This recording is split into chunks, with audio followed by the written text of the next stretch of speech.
You know, we get some really beautiful skies in Idaho, some unusual looking cloud formations, but I haven't seen anything like what Scott's going to show us tonight. Yeah, not around here anyway. No. There's a reason for it. We don't have an ocean.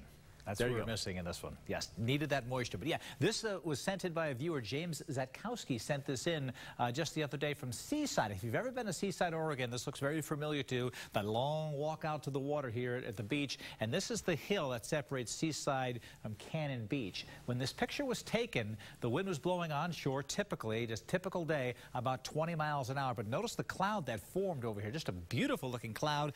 And Jim said it just sat there from about 9 o'clock in the morning till 3 o'clock in the afternoon, and there's a reason for that. This is what we would still call a wave cloud, and the reason for this is that the air is very moist, as you can imagine, as it's blowing across the ocean. But on this particular day, no low clouds and fog blanketing the entire region. The humidity was just under 100%, and so you had very damp conditions, but not enough to form a cloud. So what happens is the wind comes in and hits this ridge top here. This is a pretty high ridge top here, several hundred feet. The wind rises. When air rises, it encounters lower pressure, therefore lower temperature. In other words, the air rises and it cools just enough. As you cool it, it gets more humidity, and basically the temperature reaches the dew point and it forms a cloud. And so what's happening here is the air rises, not just right here, but it's kind of backed up, and so it's rising all the way back to the edge of this cloud.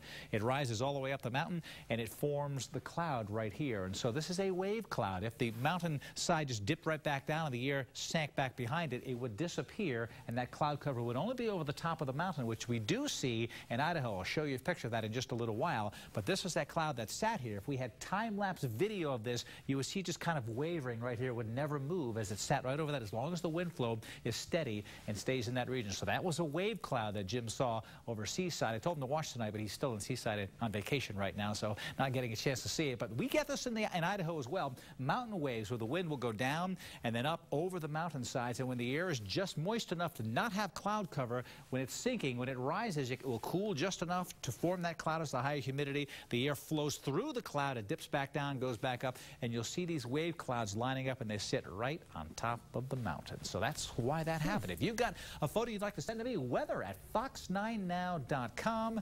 We'll get that on the air. We'll see if we can answer another question for you. Oh, great photo. By the way, I don't know, it sort of reminded me of Independence Day. Remember when the alien ship comes in shrouded by a cloud? You know, they probably took it from those camp clouds that sit on the mountains. I know it. I know it. All right. Thanks, Scott. Well, Facebook may soon give